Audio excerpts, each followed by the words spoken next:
think about dog breeds and all the different types of dogs that there are.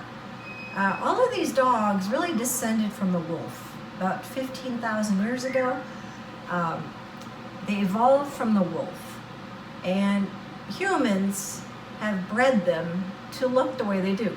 So humans have created these different dog breeds. It's artificial selection. And really within just the last 200 years, humans have bred these dogs to look like they are today. So if we study dog breeds, since there's so much variation in the breeds, in fact, it's the species that has the most genetic variation of any species due to artificial selection. If we look at the genes, scientists can learn more about how certain genes affect certain characteristics.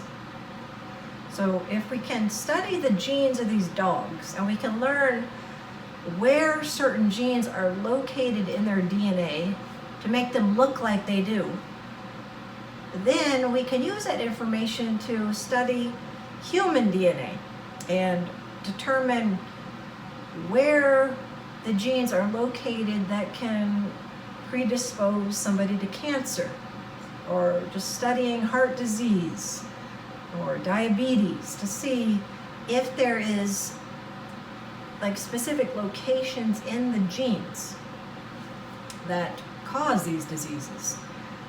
Looking at the relationship then between the genotype, which is the type of genes, and the phenotype. So what does it look like? The physical characteristics. So scientists are using what's called a genome-wide association study. Genome is all of the genes in the species. So genome, or in the individual. And this studies the DNA and looks for where the genes are located that create certain traits. So if we can look at like the texture of the dog's fur, the color of the fur, the length of the fur, we want to know where are the genes that make a dog have long hair? Where are the genes that make the dog color black? Where are the genes that make the dog color white? Scientists use genome sequencing, which they figure out the order of the DNA. Remember the bases in DNA, A, T, C, G. And the scientists have studied the DNA of dogs. By sequencing the genes to identify the location of the genes that make these dogs look different. So genome sequencing that is used to identify where genes are located that create certain phenotypes. So if we find out what genes in the dog, what specific parts of the DNA make the dog have different color fur, or what parts of the DNA make the dog have different lengths of fur. In this study, they look for markers in the DNA. And these are single nucleotide polymorphisms.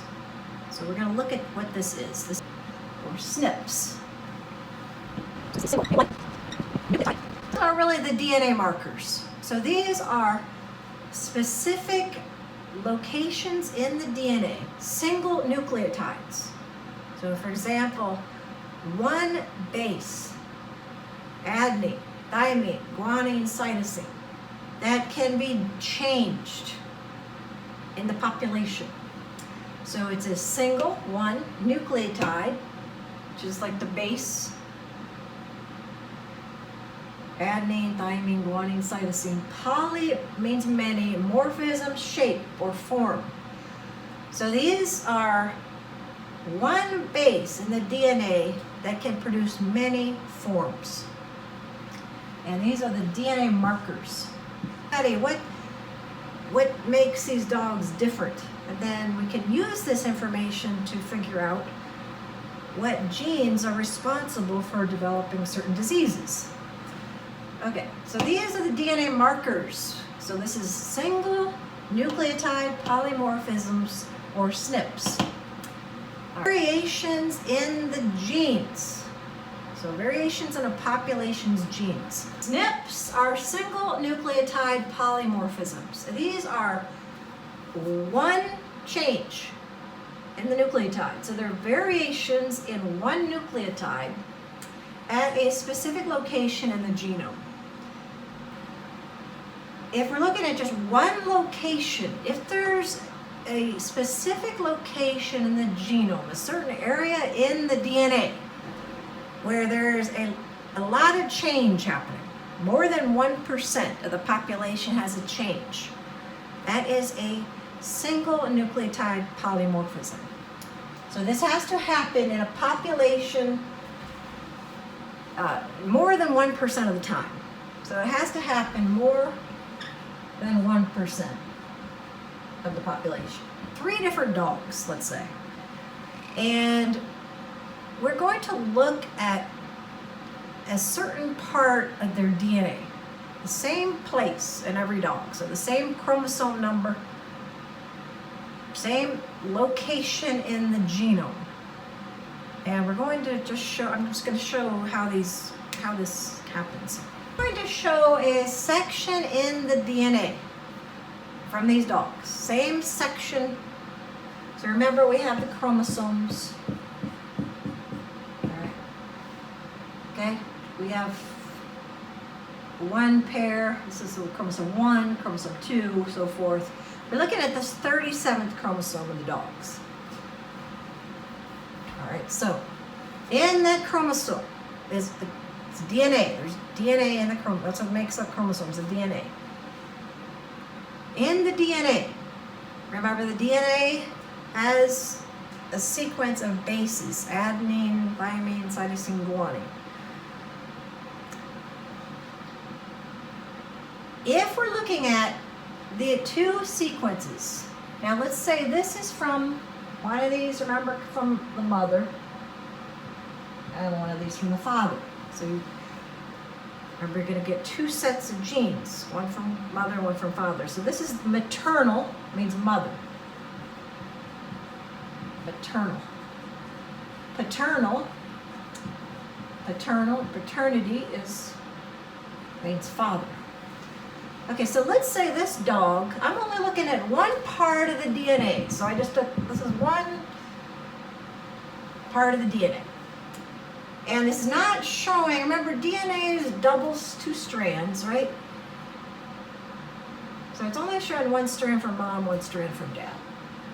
Okay, so let's look at this. Let's look at this sequence here. We're going to focus in on this 3rd nucleotide, 3rd base. Here it has 2 C's. So this dog would be considered homozygous at this location, and it would be CC. Dog 2, so we're looking at that same sequence. Let's say at this, we're looking at this specific location. This is called a locus. So a locus is a specific location in the DNA. A locus. It's loci if it's more than 1. Okay, so we are looking at right here, we have an A and we have an A. So this dog is homozygous AA. So these are different now. Polymorphism. It's a single nucleotide because we're only looking at 1 nucleotide.